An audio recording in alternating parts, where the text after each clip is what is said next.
Hello दोस्तों, एक बार फिर स्वागत है हमारे यूट्यूब चैनल पर। हम पिछले वीडियो में अक्षांश रेखा के बारे में बात किए थे और उसमें कुछ छूट गया था कि हम अक्षांश रेखा के जितने भी प्रमुख अक्षांश रेखाएं हैं, जैसे कर्क रेखा हो गया, मकर रेखा हो गया, आर्कटिक वृत्त हो गया, अंटार्कटिक वृत्त हो गया था, उसको नक्शा पे नहीं दर्शाए थे। उसको आज हम दर्शाएंगे। तो उससे पहले हम देख लेते हैं देशांतर रेखा को। देशांतर रेखा को देख लेंगे और दोनों रेखा को जो मेन रेखा है यानी जीएमटी जो है ग्रीन बीच में मेन रेखा है, उसके बाद 180 डिग्री देशांतर रेखा है, ये दोनों को हम नक्शा पे देखेंगे। उससे पहले हम देख लेते हैं देशांतर रेखाएं क्या है।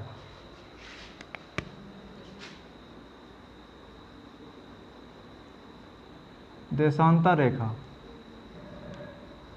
ये भी एक काल्पनिक रेखा है, यानी पृथ्वी पर इसकी काल्पनिक रचना की गई है। जैसे ग्लोब पे आप बराबर बने हुए देखे होंगे कि जैसे ये ग्लोब है, ये उत्तरी ध्रुव हो गया, ये दक्षिणी ध्रुव हो गया। तो उत्तरी ध्रुव को दक्षिणी ध्रुव से मिलाने वाली रेखा को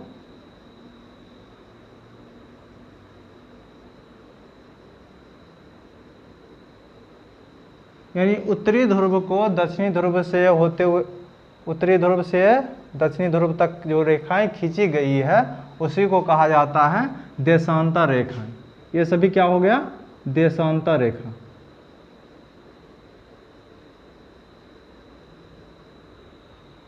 अक्षांश रेखा क्या था कि गोलाई था ना, यानी विषुवत रेखा के समांतर जितना भी गोलाकार रेखाएं खींची गई थी उसको अक्षांश रेखा कहते हैं। ये देशांतर रेखाएं हैं। और देशांतर रेखाओं का निर्धारण क्यों किया जाता है? जैसे अक्षांश रेखाओं का निर्धारण जो था वो तापमान का निर्धारण यानी कटिबंध निर्धारण करने में ज़्यादा उपयोगी था, उसी प्रकार देशांतर रेखाओं का निर्धारण जो होता है वो समय रेखा के लिए किया जाता है, यानी समय और तिथि दो का निर्धारण देशांतर रेखाएं करती है। तो हम देखेंगे कि देशांतर रेखाएं कैसे तिथि और समय का निर्धारण करता है। तो जैसे हम बताए थे कि अक्षांश रेखा जो है वो क्या है कि विषुवत रेखा के समांतर खींची गई थी और क्या था कि वो पृथ्वी के केंद्र से विषुवत रेखा को आधार मानकर कोण बनाया गया था और ऊपर और नीचा जिस पे डिग्री निर्धारित की गई थी, जिस पे 1 डिग्री 2 डिग्री करके इसी करके निर्धारित करते हुए 90 डिग्री तक पहुंचाया गया था। लेकिन देशांतर रेखा में वैसी बात नहीं है। देशांतर रेखा में क्या किया गया कि एक मेन समय रेखा माना जाता है जिसको हम 0 डिग्री देशांतर रेखा कहते हैं। और 0 डिग्री देशांतर रेखा से क्या हुआ है कि उसी को आधार मानकर पूरे पृथ्वी के चारों तरफ क्या किया गया? रेखाएं खींची गई है, जिसको क्या कहा जाता है? देशांतर रेखाएं कहते हैं। और उसके साथ ही क्या होता है कि देशांतर रेखाएं की संख्या जो है वो 360 है। इसको क्या क्या है आप जानते हैं कि एक पूर्ण वृत्त में क्या होता है कि यानी पूर्ण वृत्त अपने त्रिज्या पर क्या करता है? 360 डिग्री का कोण बनाता है। तो 360 डिग्री पर एक एक डिग्री करके कितना बहुत सारी रेखाएं खींची गई है। यानी देशांतर रेखाओं की संख्या कितनी है? देशांतर रेखा की कुल संख्या हो गया 360। 360 कैसे है? इसमें क्या है कि दो भागों में बांटा गया है, 180 और 180 करके बांटा गया है।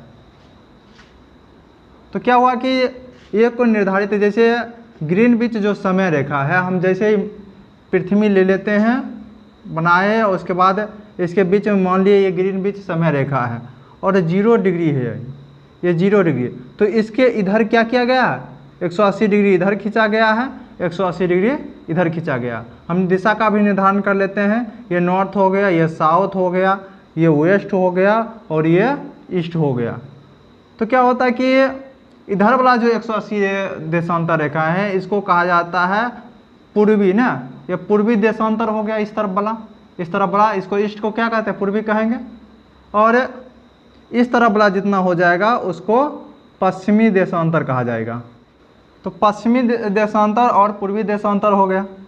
तो आप ये जो देखते हैं जैसे हम बांटे थे अक्षांश में कि ये विषुवत रेखा ऊपरी भाग को उत्तरी गोलार्ध कहा जाता है, निचली भाग को दक्षिणी गोलार्ध कहा जाता है। उसी प्रकार यहाँ इस वाला भाग को पश्चिमी गोलार्ध कहा जाता है, इस वाला भाग को पूर्वी गोलार्ध कहा जाता है। यानी 0 डिग्री देशांतर के पूर्वी भाग को क्या कहा जाएगा? पूर्वी देशांतर रेखाएं जितना भी होगा उसको कहा जाएगा पूर्वी गोलार्ध, और इधर वाला भाग को कहा जाएगा पश्चिमी गोलार्ध कहा जाएगा। और 180 डिग्री जो देशांतर है, 180 डिग्री देशांतर, यानी 180 डिग्री पूर्वी देशांतर हो गया और पश्चिमी देशांतर, दोनों एक ही रेखा है, दोनों एक ही रेखा है।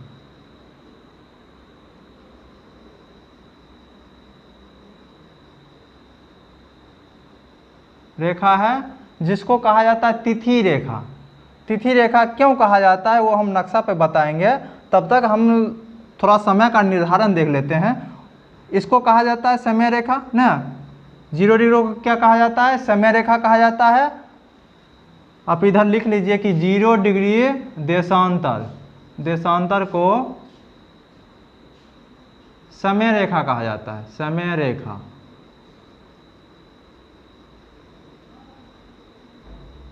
और 180 डिग्री जो देशांतर है उसको तिथि रेखा कहा जाता है।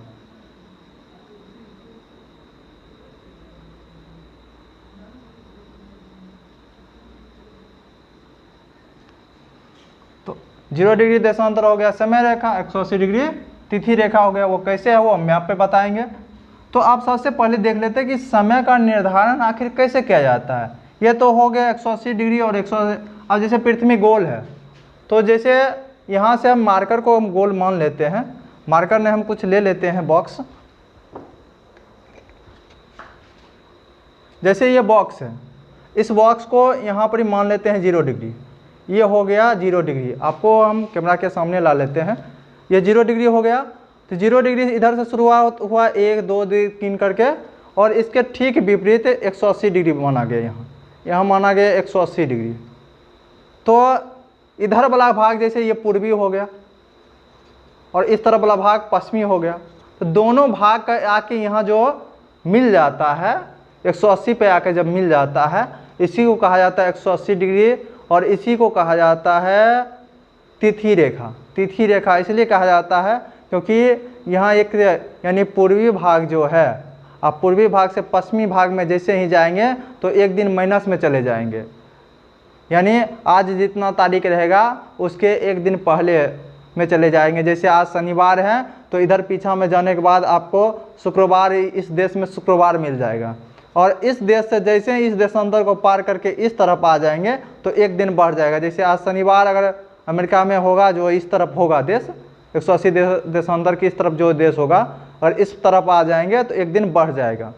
तो यही है, इसीलिए इसको कहा जाता है तिथि रेखा कहा जाता है। और समय रेखा का निर्धारण इससे किया जाता है। कैसे किया जाता है उसको हम देखते हैं। तो इसको पहले साफ कर लेते हैं, उसके बाद देखते हैं कि कैसे निर्धारण इसका किया जाता है। दोस्तों आप जानते हैं कि पृथ्वी पर 360 देशांतर रेखा है, 360 देशांतर रेखा है।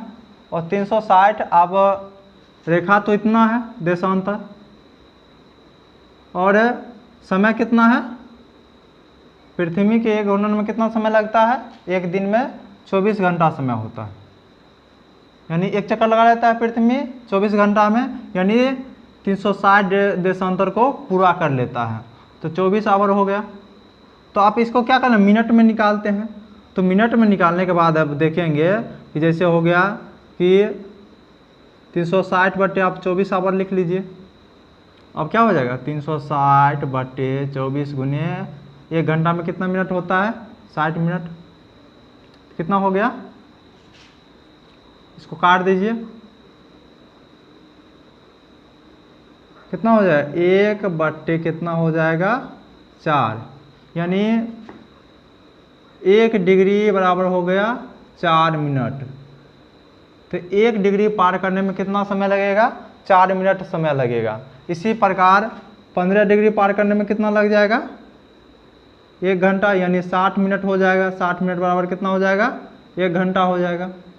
अगर 60 डिग्री पार करना है तो कितना मिनट लगेगा, 30 मिनट। तो किसी भी देश का समय रेखा जितना भी है वो 30 मिनट पे ही निर्धारित किया जाता है। 30 मिनट होगा या 60 मिनट, यानी पूर्ण घंटा होगा या 1 घंटा 30 मिनट होगा, 2 घंटा 30 मिनट होगा, इसी प्रकार। तो ये नहीं होगा कि 28 मिनट होगा, 27 मिनट, ऐसे करके नहीं बढ़े। यानी किसी भी देश का समय रेखा अगर ध्यान में रखा जाए कि इस देश का समय रेखा क्या है, यानी अभी इतना बज रहा है तो उस देश में कितना बज रहा होगा। यानी अगर ये भी पूछा जाए कि GMT रेखा जो है 0 डिग्री को क्या कहा जाता है, ग्रीनविच मेन टाइम रेखा कहा जाता है। तो उस रेखा से कितना अधिक होगा, कितना कम होगा, तो अधिकतर 7.5, यानी किसी भी देश का समय रेखा जो निर्धारित किया जाता है 7.5 डिग्री पर निर्धारित किया जाएगा या 15 डिग्री पर निर्धारित किया जाएगा। जैसे अपना देश जो है भारत है, उसका समय रेखा 82.5 डिग्री पर निर्धारित किया गया है। 82.5 डिग्री पर क्यों निर्धारित किया गया है, क्योंकि आप देखेंगे कि 15 चौक कितना होता है, 60 होता है, 15 पचे 75 हुआ, 75 हो गया, उसके बाद 7:30 बज जाता है, तो यानी हो गया 5 घंटा 30 मिनट है। तो 5 घंटा 30 मिनट की बात अगर करेंगे तो भारत का समय ना, भारत का समय जो है ग्रीनविच GMT आप घड़ी का नाम सुने होंगे, इसको कहा जाता है ग्रीनविच मेन टाइम ना। तो GMT से कितना घंटा अधिक है, 5.5 घंटा अधिक है। भारतीय समय रेखा जो है वो GMT से 5.5 घंटा आगे है। एक अब ये निर्धारित कर, जैसे ये 0 डिग्री है, 0 डिग्री हो गया, इधर पूरब हो गया, इधर पश्चिम हो गया। तो इस तरफ बढ़ेंगे तो समय बढ़ेगा, इधर समय बढ़ेगा। दाहिने तरफ जाने के बाद 0 डिग्री से दाहिने तरफ जाने के बाद क्या होगा, समय बढ़ेगा। और बाएं तरफ अगर जा रहे हैं तो समय घटेगा, बढ़ेगा। कैसे बढ़ेगा, जैसे 0 डिग्री पर अभी 6 बज रहा है, मान लीजिए 6 AM हो रहा है, AM मतलब 6 बजे सुबह हुआ है। तो इधर हो जाएगा, इधर तब तक 10 बज जाएगा, यहाँ तो 10 बजा होगा, यहाँ तो 12 बज गया होगा। तो आप इधर से निर्धारित कर सकते हैं 7 बज गया होगा, 8 बज गया होगा, 9 बज गया होगा, इधर तो दोपहर हो गया होगा ना। तो इधर ये पीछे क्या होता है कि इधर जाने के बाद समय बढ़ता है, और जैसे जैसे इस तरफ आते हैं समय घटते जाता है। समय घटना का मतलब क्या हुआ कि इधर अगर यहाँ 12 बजा, जैसे भारत में, भारत का समय रेखा मान लीजिए यहाँ पर ही है, तो भारत का समय रेखा ऐसे तो कितना देर, 5.5 घंटा अधिक है। तो 5.5 6 5 कितना हो गया, 11 हो गया। तो यानी समय रेखा यहाँ है, भारत का समय रेखा यहाँ है। तो अभी क्या होगा, अभी मान लीजिए कि भारत में यहाँ पर ये 11:30 बज रहा होगा, तो GMT जहाँ है वहाँ पर क्या होगा, कितना बज रहा होगा, 6 बज रहा होगा। तो इस प्रकार क्या होता है कि इस तरफ जाने पर यानी दिन के 11:30 बजना चाहिए, और इधर जाने के बाद ये सुबह हो जाएगा। इधर जैसे जैसे बढ़ते जाएंगे 0 डिग्री से इधर बढ़ते जाएंगे, तो इधर सुबह का 5 बजा होगा, 4 बजा होगा, 3 बजा होगा, 2 बजा होगा, 1 बजा होगा ना। ये AM तक यहाँ तक आ गया, उसके बाद यहाँ 12 हो गया ना, इधर हो गया PM ना। तो यहाँ पर क्या होगा, इधर क्या हो जाएगा, 11 बज जाएगा। तो जैसे जैसे इधर बढ़ते जाएंगे उधर क्या होगा, समय घटते जाएगा, और इधर पर समय बढ़ते जाएगा। समय का बढ़ाव कैसे हो रहा है, यानी कि इधर जो होगा, इधर इतना ही तारीख का, इतना जितना तारीख है, आज जब मान लीजिए कि 9 तारीख है, तो 9 तारीख से इधर जितना भी होगा, इधर सबका समय रेखा 9वीं तारीख में इधर हो गया। और जैसे ही 12 तरफ से इधर 11 आ गया, तो यहाँ 8 तारीख हो जाएगा, यानी 8 अक्टूबर ये हो गया, और ये हो गया, इधर हो गया 9 अक्टूबर। तो ये निर्धारण जो किया जाता है, इस तरह का निर्धारण जो किया जाता है, यही देशांतर रेखाएं करती है। और आप जानते हैं 1 घंटा बढ़ रहा है, तो आप कह सकते हैं इधर हो गया, इधर 15 डिग्री हो गया ना, 15 डिग्री हो गया, 15 दूना 30, 45, 60 ना, 75 डिग्री हो गया, 75 डिग्री बाद यहाँ 90 डिग्री हो गया। और जैसे जैसे इस तरफ बढ़ते जाएंगे वैसे वैसे समय भी बढ़ते जाएंगे। तो आप इस प्रकार क्या कर सकते हैं, किसी भी देश का समय निकाल सकते हैं, वो भारत को मानकर हो। यानी अगर भारत इस तरफ अगर चलते जाएंगे तो इधर क्या होगा, इधर 11 बज रहा है, 11:30 बज रहा है, तो इधर कितना, इधर और दोपहर होते जाएगा। तो इस प्रकार क्या किया जाता है कि समय रेखा का निर्धारण किया जाता है। और किसी किसी देश का क्या होता है कि एक से ज़्यादा समय रेखा होता है। उसका इसलिए होता है क्योंकि उसका विस्तार या तो ज़्यादा रहता है या उसका कॉलोनी बहुत ज़्यादा होता है, तो इसलिए उसका समय रेखा भी ज़्यादा निर्धारित किया जाता है। तो हम सबसे पहले मैप मंगाते हैं और मैप पे देखते हैं कि किस देश का समय रेखा कहाँ से होता है, और साथ में ये भी देखेंगे कि जो प्रमुख अक्षांश रेखा है वो कहाँ कहाँ दर्शाया गया है, यानी किस देश से होकर गुजरा है। तो चलते हैं, नक्शा को लाते हैं।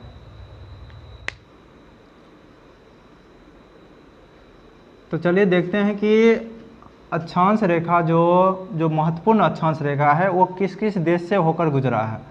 सबसे पहले हम निर्धारित करते हैं विषुवत रेखा को। तो यहाँ आप देख रहे हैं विषुवत रेखा को, ये हो गया विषुवत रेखा। विषुवत रेखा आप यहाँ ध्यान कर पा रहे होंगे।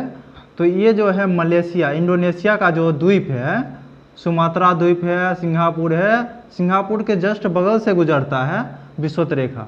यानी सिंगापुर जो है विषुवत रेखा के ऊपर है, ये सिंगापुर है। और विषुवत रेखा यानी इसके नीचे वाला भाग को दक्षिणी गोलार्ध कहा जाता है, ऊपर वाला भाग को उत्तरी गोलार्ध कहा जाता है। तो विषुवत रेखा का निर्धारण क्या हो रहा है, यहाँ सुमात्रा हो रहा है, भारत इसके ऊपर पड़ रहा है, श्रीलंका भी ऊपर पड़ रहा है। और यहाँ कौन कौन सा देश है, यानी अफ्रीका के कौन कौन सा देश से गुजर रहा है, ये हो गया सोमालिया हो गया, केन्या हो गया, कांगो हो गया। हम थोड़ा जूम कर लेते हैं।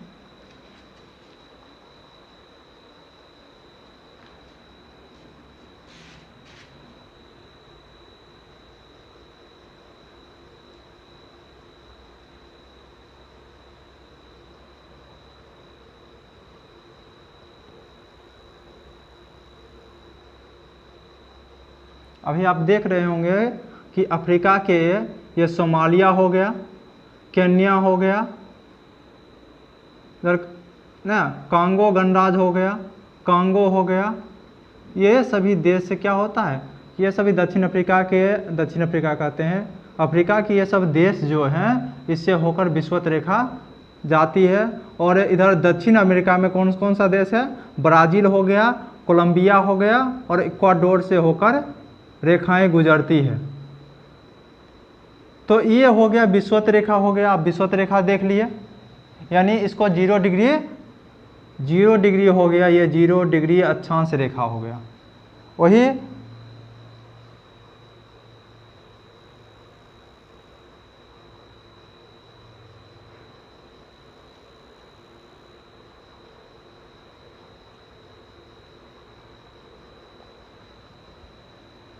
आप अगर कर्क रेखा देखेंगे यहाँ से, तो कर्क रेखा जो है ये यहाँ से होकर गुजरा है।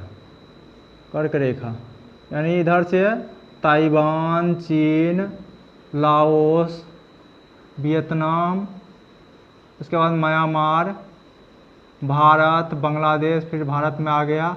उसके बाद ओमान जो है, इधर ये पूर्वी पश्चिमी एशिया का जो देश है ओमान है, हो गया। उसके बाद हो गया UAE हो गया, जहां अभी क्रिकेट मैच हो रहा है। सऊदी अरब हो गया। उसके बाद अफ्रीका का देश हो गया मिस्र, लीबिया, चाड, नाइजीरिया। उसके बाद अल्जीरिया, माली, मॉरिटानिया और पश्चिमी सहारा होते हुए यहाँ आ जाता है। कुछ जो कैरेबियाई द्वीप है वहाँ से होते हुए क्या होता है कि ये मेक्सिको, जो उत्तरी अमेरिका का देश है, मेक्सिको होते हुए ये गुजर जाती है। तो ये हो गया कर्क रेखा हो गया। हम यहाँ लिख देते हैं कर्क रेखा। ये तो विषुवत रेखा हो गया। विषुवत रेखा यानी दक्षिणी गोलार्ध में कौन कौन सा देश होगा, हो गया ब्राज़ील हो गया, ब्राज़ील तो इस पे पड़ता है। उसके बाद इधर दक्षिण अमेरिका का देश हो गया यूरुग्वे हो गया, अर्जेंटीना हो गया, पराग्वे हो गया, बोलिविया हो गया, चिली हो गया, पेरू हो गया। ये जो देश है ये दक्षिणी गोलार्ध में पड़ता है। और अफ्रीका के कौन कौन सा देश दक्षिणी गोलार्ध में पड़ता है, Angola, Zambia, Mozambique, Botswana, Namibia, South Africa और मेडागास्कर भी नीचे ही पड़ता है। उसके बाद ऑस्ट्रेलिया की बात करते हैं तो ऑस्ट्रेलिया भी दक्षिणी गोलार्ध में पड़ता है, न्यूजीलैंड भी दक्षिणी गोलार्ध में पड़ता है। बाकी अधिकतर देश उत्तरी गोलार्ध में पड़ता है। तो ऊपरी वाला देश को याद करना नहीं है, नीचे वाला देश को आप याद कर लीजिए तो इससे फायदा हो जाएगा। इसके बाद जितना भी देश बचेगा वो सभी उत्तरी गोलार्ध में हो जाएगा। उसके बाद आप मकर रेखा की बात करेंगे तो मकर रेखा जो है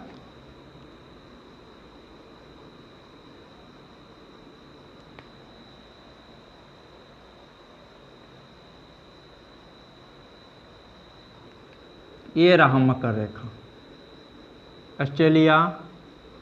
ऑस्ट्रेलिया हो गया,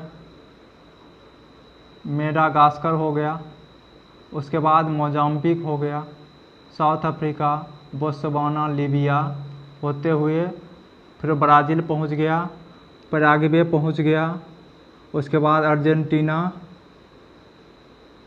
चिली, इसे होते हुए। तो ये 3 प्रमुख रेखा हो गया। इसके ऊपर की बात करते हैं तो 66.5 डिग्री जो रेखाएं हैं जिसको आर्कटिक वृत्त कहा जाता है, ये हो गया 66.5 डिग्री यानी आर्कटिक वृत्त। तो आर्कटिक वृत्त रसिया हो गया, रसिया के बाद फिनलैंड हो गया, स्वीडन हो गया, नॉर्वे हो गया, उसके बाद आइसलैंड हो गया, ये ग्रीनलैंड हो गया, उसके बाद कनाडा में, कनाडा के बाद अलास्का जो है संयुक्त राज्य अमेरिका में पड़ता है, उसमें प्रवेश कर जाता है। उसके बाद 66.5 डिग्री जो दक्षिणी यानी जिसको आर्कटिक कहा जाता है,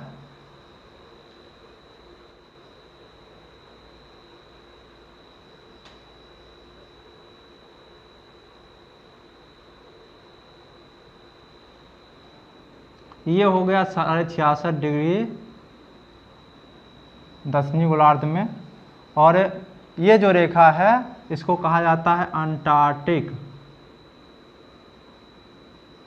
अंटार्कटिक वृत्त कहा जाता है। इस पे कोई भी देश नहीं पड़ता है, सिर्फ एगो अंटार्कटिक महादेश जो है यानी महाद्वीप है वो इसके ऊपर पड़ता है।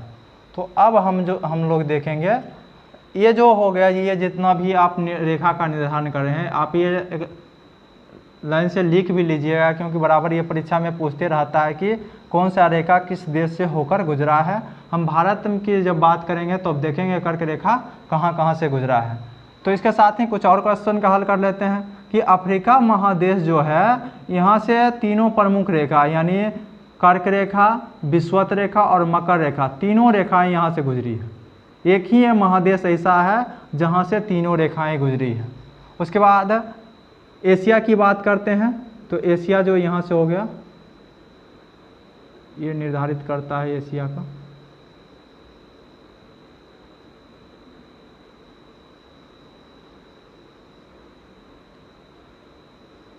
तो एशिया जो हो गया, एशिया में क्या होता है कि ये जो रेखा है विषुवत रेखा हो गया, उसके बाद कर्क रेखा हो गया, और कर्क रेखा के बाद आप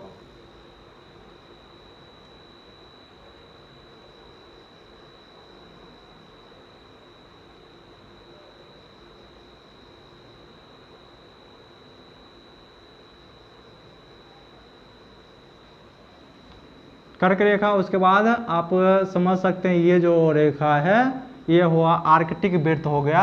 तो ये 3 रेखा जो है वो एशिया से गुजरती है।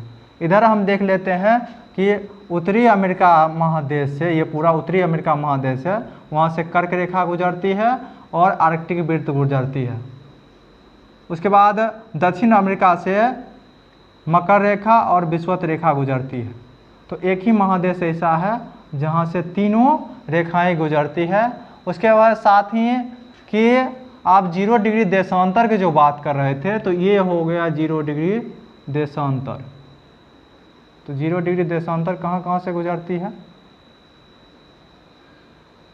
आप यहाँ इंग्लैंड ले लीजिएगा, क्योंकि इंग्लैंड के ही एक ग्रीन बीच वेधशाला है उसी के पास से ही गुजरी है, इसलिए इसको ग्रीन बीच मेन रेखा भी कहा जाता है। ग्रीन बीच मेन रेखा का कहना का तात्पर्य यही होता है कि वहाँ ग्रीन बीच वेधशाला से होकर गुजरी है। उसके बाद ये फ्रांस में प्रवेश करता है 0 डिग्री देशांतर रेखा। फ्रांस के बाद स्पेन में हो गया। और अफ्रीका महादेश की बात करते हैं तो मोरक्को हो गया, अल्जीरिया हो गया, माली हो गया, उसके बाद घना हो गया, ये सभी प्रदेश में गुजरते हुए ये नीचे चला आता है। और ये जो आप अटलांटिक महासागर देख रहे हैं उसी में क्या होता है, 0 डिग्री देशांतर रेखा और 0 डिग्री अक्षांश रेखा का मिलन होता है। ये 0 डिग्री अक्षांश रेखा हो गया और ये 0 डिग्री देशांतर रेखा हो गया। दोनों का मिलन कहाँ होता है, अटलांटिक महासागर में होता है। तो आप लिख लीजिएगा कि ये जो अटलांटिक महासागर है उसी में ये दोनों रेखाओं का मिलन होता है। अब हम देखते हैं 180 डिग्री देशांतर रेखाएं।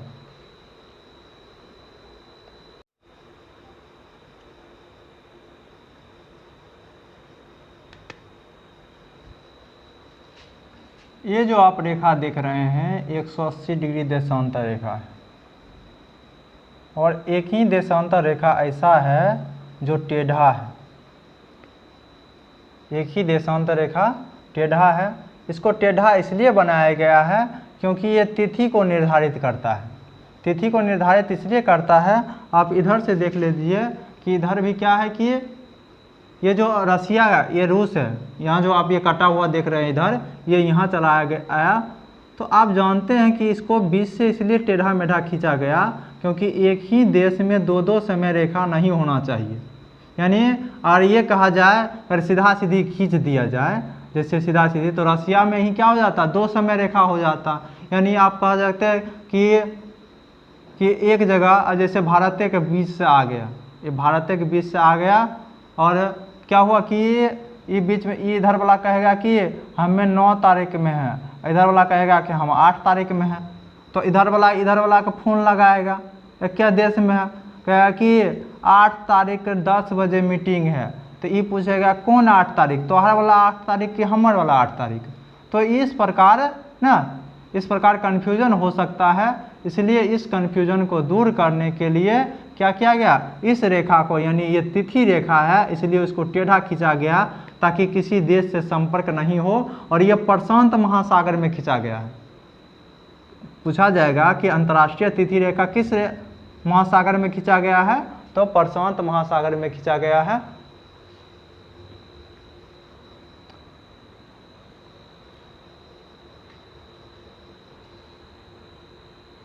हम इधर थोड़ा देश बढ़ा लेते हैं, जैसे रसिया हो गया, इधर ये रसिया, इसको बढ़ा लेते हैं।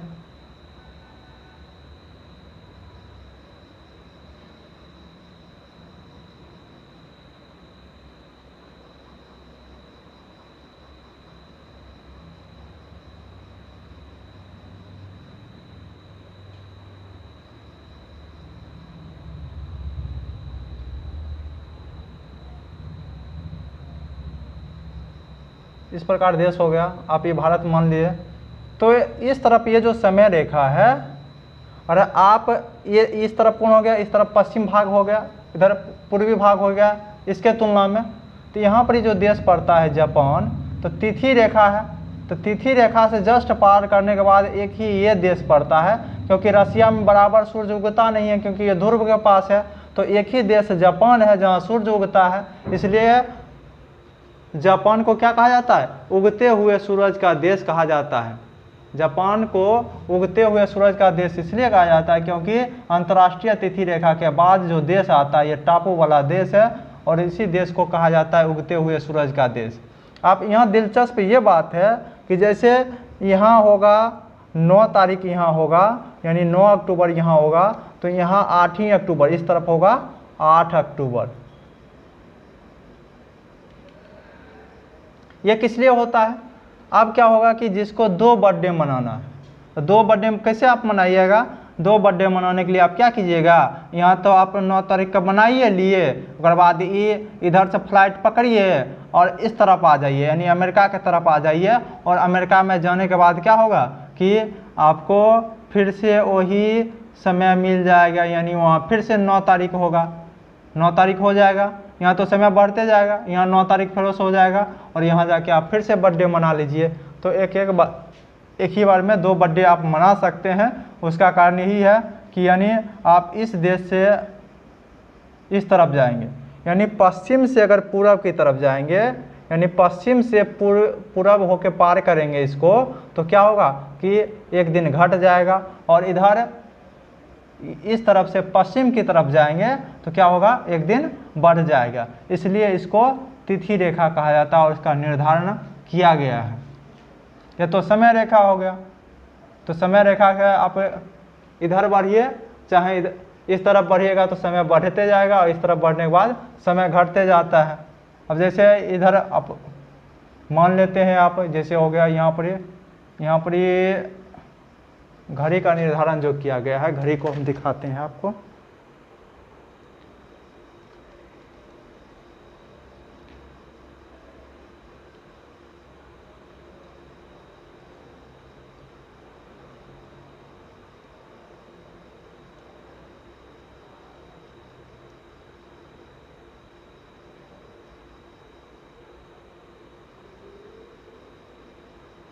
जैसे यहाँ बताया गया है कि यहाँ जो 12 बज रहा है, यानी दोपहर का 12 बज रहा है यहाँ, और इस तरफ जैसे जैसे जाएंगे तो यहाँ 2 बज जाएगा दोपहर का ही, इधर 4 बज जाएगा, शाम हो जाएगा इधर। इधर जैसे जैसे बढ़ते जाएंगे ये 6 बज जाएगा इधर।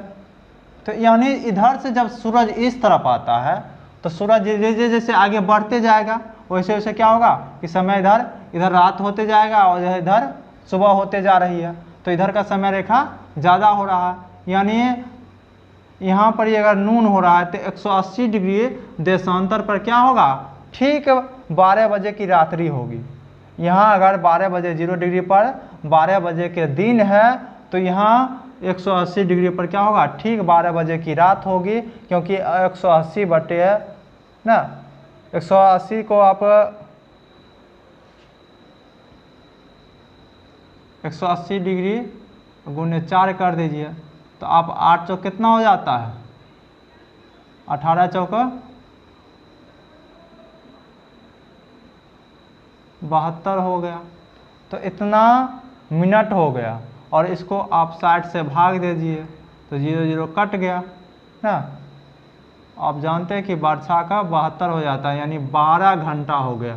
तो आप यहाँ से देख लेते हैं, आराम से 12 घंटा पूर जाता है। और इस तरफ जाने के बाद आप इधर 12 बजे दिन है तो इधर क्या हो जाएगा, 10 बजेगा, इन्हें 8 बजेगा, इन्हें 6 बज जाएगा। इसी प्रकार इसका निर्धारण, यानी पीछे यानी भोरे हो जाएगा, यहाँ 4 बजे भोरे हो गया है ना, ये 2 बजे बज गया। तो इस प्रकार इसका निर्धारण किया जाता है। तो आप यह सिंपल से याद रखिएगा कि इधर जाने के बाद आपको समय जोड़ना है, यानी 6 बज गया तो इसमें 6 यहाँ इधर यहाँ पर 6 बजा हुआ है, या 6 बजे से आप अति कर दीजिएगा। तो इधर समय, इधर जाने के बाद समय आप 4 घंटा जोड़िएगा तो समय बढ़ जाएगा, यानी 10 बजे यहाँ दिन होता होगा, यानी 4 बजे यहाँ सुबह होता है तो इधर 10 बजे दिन होगा। और इधर 6 बज रहा है तो यहाँ माइनस करना है इस तरफ जाने के बाद, और माइनस आप 4 घंटा करेंगे तो 4 - 6 बराबर 2 हो गया। तो यहाँ 2 बज रहा होगा, यानी 2 बजे आप सुबह मानिए या इसको रात्रि मानिए, तो 2 बजे रात्रि यहाँ होता होगा। तो इसी प्रकार समय का निर्धारण किया जाता है और तिथि का निर्धारण किया जाता है। आशा है कि आप लोग समझे होंगे। आज के लिए बस इतना ही, हम अगला चैप्टर बहुत जल्द जारी करेंगे। तब तक के लिए धन्यवाद। आप हमारे चैनल को देखते रहिए, और अच्छा लगने के बाद सब्सक्राइब कीजिए और लाइक कीजिए, ताकि आपको लगातार वीडियो मिलता रहे। धन्यवाद।